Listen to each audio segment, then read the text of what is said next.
Okay, at this point in time, I'm going to turn the meeting over to our program chair, More time than past President Phil Olson.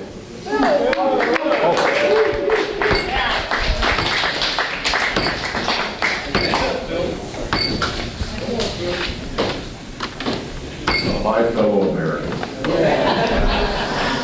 President, fellow Lions and guests, it's my pleasure today to introduce our program, Brett Kelso. Brett is the Executive Director of the Children's Justice and Advocacy Center, which is a fairly new organization in town you're going to learn a lot more about today. Brett was born and raised in Baker City, Oregon, graduated from Baker High School, and went on to the University of Montana. Go Grizzlies. Grizzlies. Yeah. No Bobcats. No Bobcats, no gooey ducks. It's a particular pleasure to introduce Brett because I'm on the board of CJAC, and he is our first executive director. And what normally happens with a new nonprofit is that the new executive director, the first executive director, comes in and sticks around just long enough to find out how dysfunctional the board is, and then moves on. And Brett's been here almost a year, so either he's a slow learner or not that bad. I don't know. Anyway, please give a warm Lions welcome to Brett Kelso. Thank you all very much for having me. I just want to say that first of all, and also give Phil a dirty look here because he told me I was going to be presenting to the Lions Club. Having done a number of these presentations in other communities, I was expecting a group of about 10 people here that really didn't care about what I had to say. So, you guys probably still don't care what I have to say, but I'm going to tell you anyways, and you're just going to have to deal with it. And it looks like you have like a half an hour, so I'm going to do a little bit of a filibuster up here and just talk until you don't want to hear me anymore and throw things.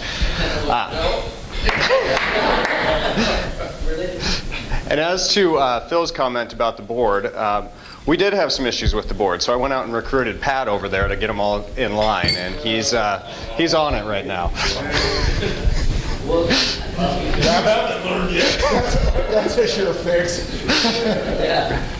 So, like Phil said, CJAC has been around for a relatively short amount of time. We started out in 2009 as a program of the Emergency Support Shelter, and it wasn't until the late summer of last year that CJAC really got their own nonprofit status and was able to get off the ground. I was hired on in October to be a part of the team there that's working to get CJAC up and running.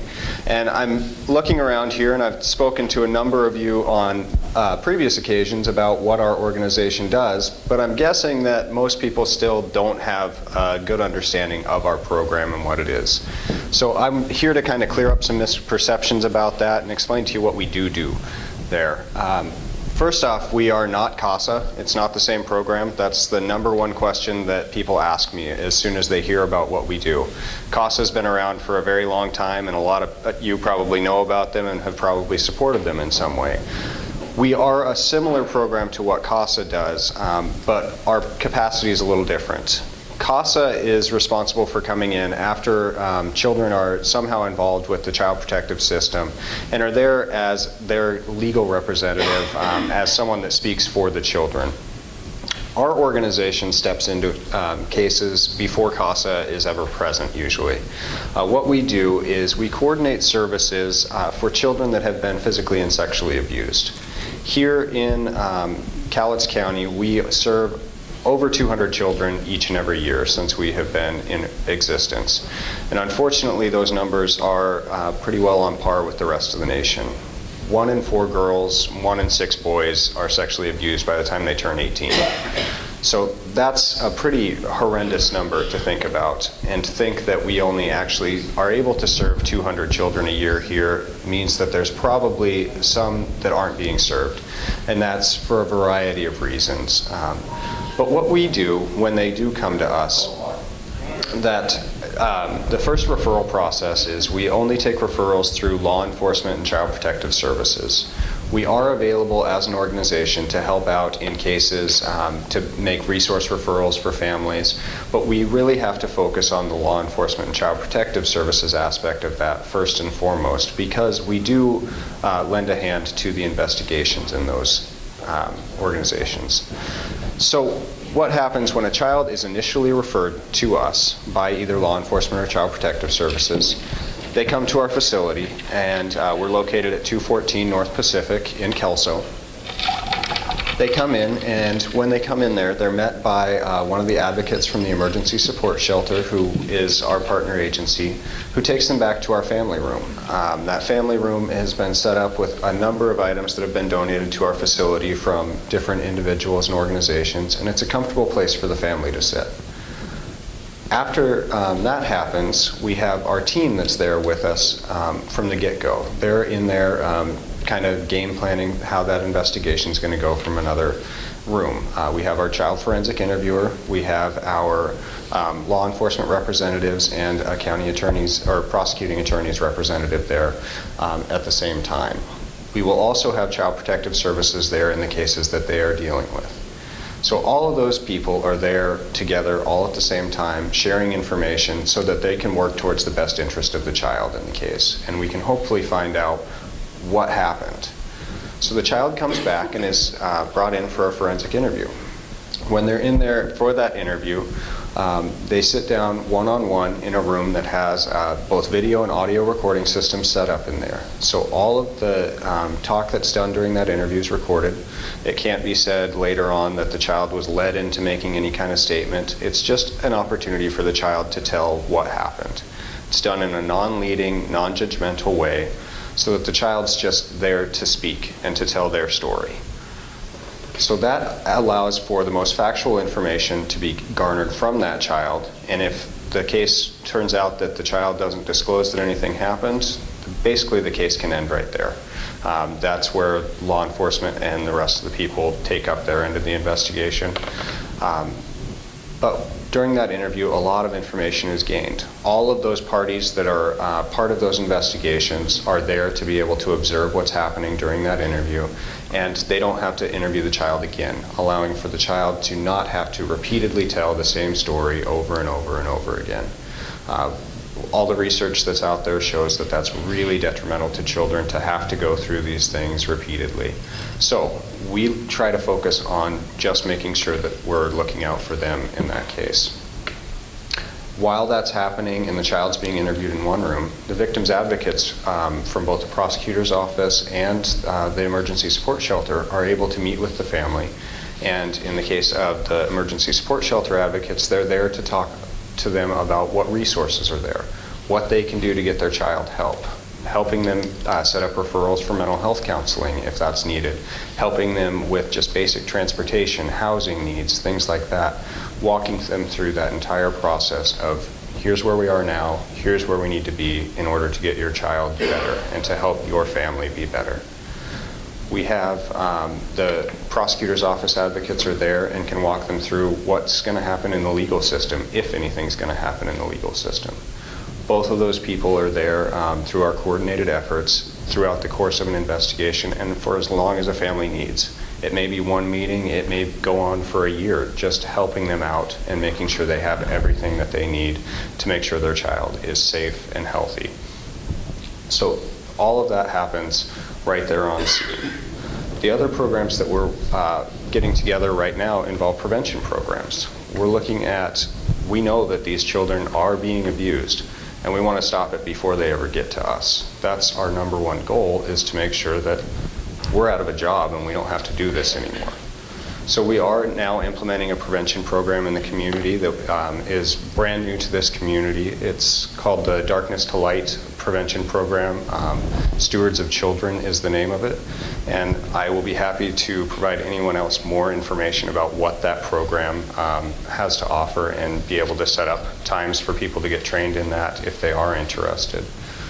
Since I was not told how many of you there are, I have not nearly enough brochures for you or business cards, but I would be happy. My phone number at the office is 353-3933.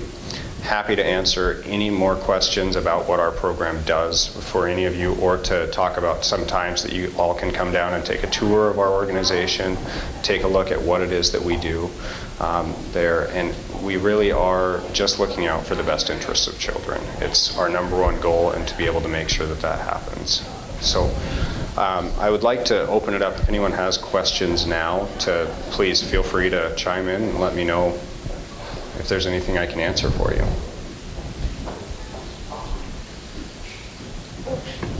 Yes, sir. Thank you, Brett. I was wondering if, when you see a child, is there a determined length of time that they go through this program? When you refer them to other resources, whatnot, I mean, are they in the program usually and followed for sometimes years, or is it months? Or Absolutely. There's no set length of time that we can work with any family or follow them. It depends on the scenario that's brought up there. In a case where maybe a child made a disclosure to someone at school and it was just something taken completely out of context and there really wasn't anything there, there were no other warning signs, no concerns at all, maybe the child doesn't need any follow-up in those cases. Then when we look at a case where maybe there's something happening in the home with one of their caregivers, a parent or someone else, and there has to be Child Protective Services intervention in there, we may be working with that family for a very long time. Our direct involvement from CJAC may end, but our partner agencies will continue that work for as long as it's necessary there. Thank No you. problem. Yes? What type of training does your forensic interviewer have? Is there certification? What protocol do you follow? Okay, so the forensic interviewing protocol that's followed is done by the state of Washington, and it's based on the NICHD protocol, which is a nationally recognized protocol that has been viewed by most of the agencies out there now as the top protocol, and it's nationally recognized and even internationally recognized. There is currently a forensic interviewing certification program that was just started up within the last couple of years that is struggling to gain traction with the professional community on how their protocols are set up. So at this time, it's not something that's being required by the state of Washington, and it's actually something that they're asking the child advocacy centers to refrain from doing. Yes. How many of the kids end up in the foster care system versus having kids end up back in the environment in which they were victimized? Okay. So that's, it's a tough thing to quantify in these cases, because there are a number of cases where the parent or the caregiver is the offender as well. In those cases, we would make sure that the child's best interest comes first and the child would not be returned to the home. However, the majority of cases are not by the direct caregiver, but usually by someone that's known, an aunt or an uncle or a babysitter or someone like that. So in those cases, what they try to do is install protections around the child to make sure that that person is not going to be a part of their life. In cases where it's based on some kind of failure of supervision or things like that, there can be additional action taken as well to make sure that the child is kept in the safest environment possible. Yes? You said you interviewed about 200 kids a year. About how many active cases are there going on with this problem in our community? We do about 200 a year, and active cases goes on for a long time. We look at the prosecutor's office and the backlog that they have of cases, and it may be a year to a year and a half before a case actually goes to trial from this. So all of those cases that continue on that aren't closed out continue to be active during that time. The number of cases that are actually prosecuted are probably, it's very tough to quantify based on the way that that breaks down. If there's a deferred prosecution that's put in there or some kind of plea deal, it may never actually go to trial. Only about, I think, 5% of the cases we see end up in trial. Usually there's something more that happens with a plea deal during that time. But our number of active cases can range up by about 50% more than the number we see in a year. Just to point this out to everybody, just in today's paper, there was the one about a young man taking advantage of a young autistic girl. Okay. That was just today. Cindy? You mentioned the Darkness to Light program. How exactly does that work? I don't understand how you can be like proactive on something like this. How do you get that word out to where you stop it before it begins? Absolutely. That's a program that really puts the onus on protecting children on adults. A lot of parents and everyone else teaches their children, stop, go tell someone if that happens to you. That's great, and it's something that needs to happen. However, there are things that adults can do to better protect that, whether that be checking out the people that are involved in a summer camp that their child's going to, knowing where your children are, following, knowing all their friends, watching kind of internet activity, all of these things. One thing that we know from many years of the research done on this, and I myself was a forensic interviewer and have done a number of these interviews, is children don't tell right away when something happens. They don't tell what happens until they're safe. So we get cases all the time that are, this happened to me 3 years ago when so-and-so lived with us, but they just moved out and now we can talk about it. So it's putting protections around your children through the actions of adults, knowing the people that they're around, and kind of the ways that you can make sure that those protections are in place is what we look at in terms of the prevention program. Yes? Probably you see somebody slapping a kid around pretty good. What's your first line of defense? The first line of defense when you see someone slapping a child around, usually that's not something that you see out in public, but when that does happen,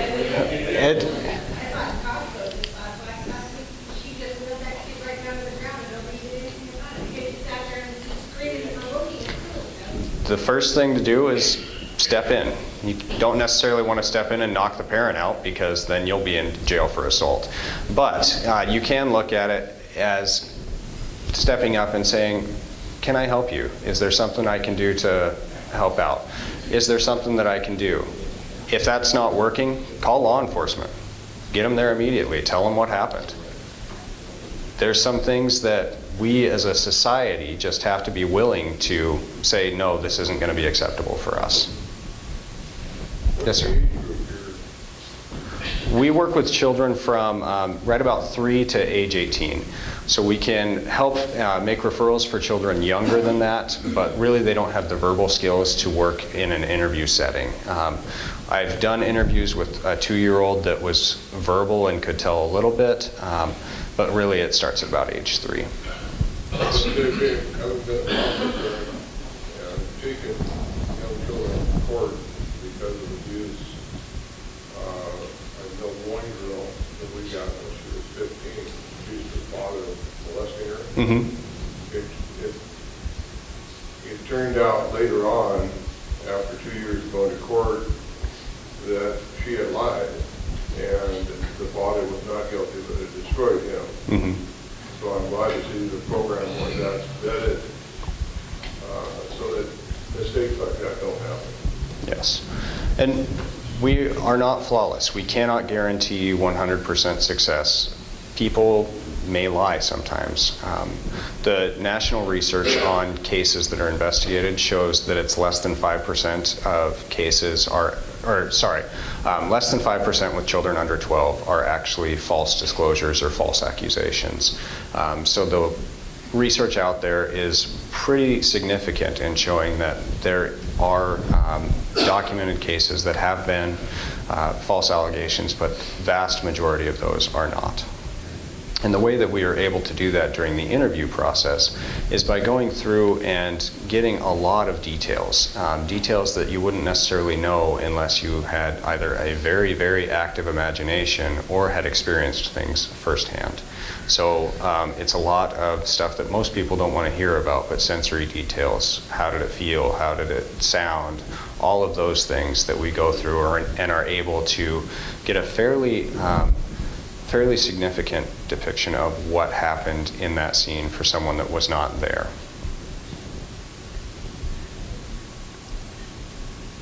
Any other questions? Pat? I'd say in response to what you do when you see somebody beating a child or if this situation has occurred in your family is be the human being you were designed to be and protect children. That's it. Thank you. Anyone else? Yes. You know, coming from a third world country where I was any child that was not, that was involved in something like this, did not have any media exposure. There were no pictures taken. There was nothing in the paper. I don't know what the rules are here. Do they have that respect here? Because the child is innocent. I'm sorry, I'm not quite understanding what you're asking. Media exposure.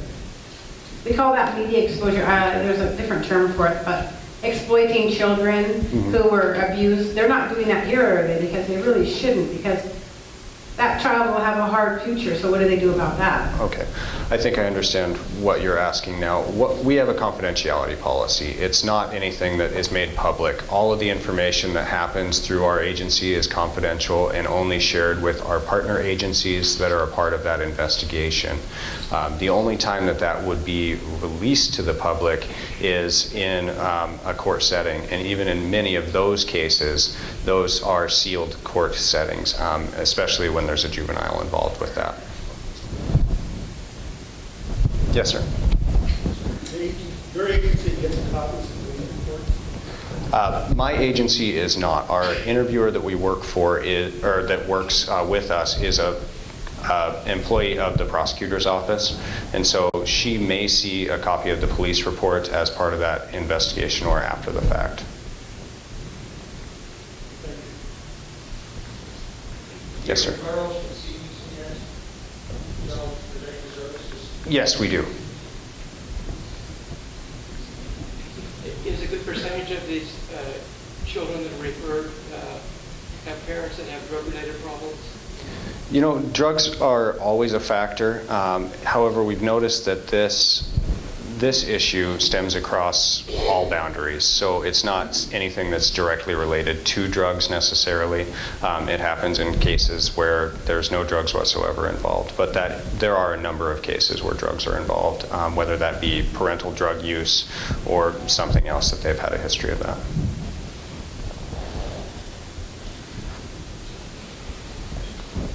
Brad?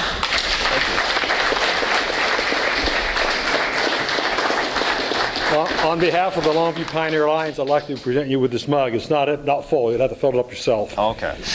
But it's a good start. All right. And thank you very much for coming. Thank you very much. I appreciate it.